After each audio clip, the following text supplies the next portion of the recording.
പ്രഭാഷകൻ്റെ പുസ്തകം 23-ാം അധ്യായം 8-ാം വാക്യം നമ്മൾ വായിക്കുന്നു. പാപിയുടെ പതനത്തിന് കാരണം അവൻ്റെ ചുണ്ടുകളാണ്, ചീത്ത പറയുന്നവൻ്റെയും അഹങ്കാരിയുടെയും വീഴ്ചയ്ക്ക് കാരണം നാവ് തന്നെ. പാപിയുടെ പതനത്തിന് കാരണം അവൻ്റെ ചുണ്ടുകളാണ്, ചീത്ത പറയുന്നവൻ്റെയും അഹങ്കാരിയുടെയും വീഴ്ചയ്ക്ക് കാരണം നാവ് തന്നെ. അഹങ്കാരിയായിരിക്കുന്നവനെ തിരിച്ചറിയാൻ അവൻ്റെ നാവിലേക്ക് ശ്രദ്ധിച്ചാൽ, അവൻ്റെ സംസാരം ശ്രദ്ധിച്ചാൽ മതിയാകും.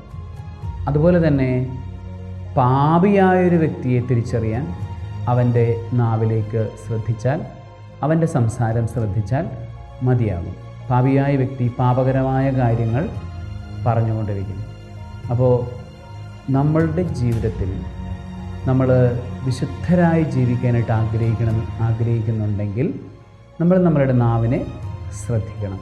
നാവിനെ ശ്രദ്ധയോടുകൂടെ ഉപയോഗിച്ച് കഴിഞ്ഞാൽ നമ്മളുടെ അനുദിന ജീവിതത്തിൽ ഓരോ നിമിഷത്തിലും നമുക്ക് വിശുദ്ധിയിൽ നിന്ന് വിശുദ്ധിയിലേക്ക് വളരാൻ സാധിക്കും. ഇനി വളർച്ചയുണ്ടായില്ലെങ്കിൽ പോലും ഉള്ള വിശുദ്ധി നഷ്ടപ്പെടുത്താതെ ജീവിക്കാൻ നാവിൻ്റെ വിശുദ്ധി നമ്മൾ കാത്തുസൂക്ഷിക്കണം.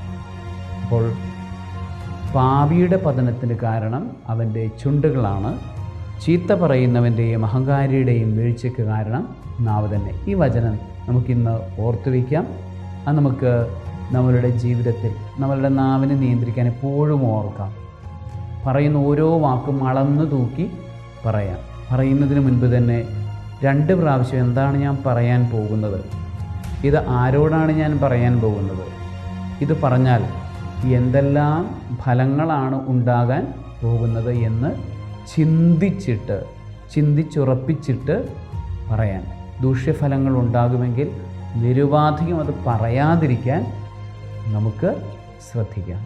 സർവശക്തനായ ദൈവം, പിതാവും പുത്രനും പരിശുദ്ധാത്മാവും നാവിനെ നിയന്ത്രിക്കാനുള്ള അഭിഷേകം കൊണ്ട് നിങ്ങളെല്ലാവരെയും അനുഗ്രഹിക്കുമാറാകട്ടെ. ആമേൻ.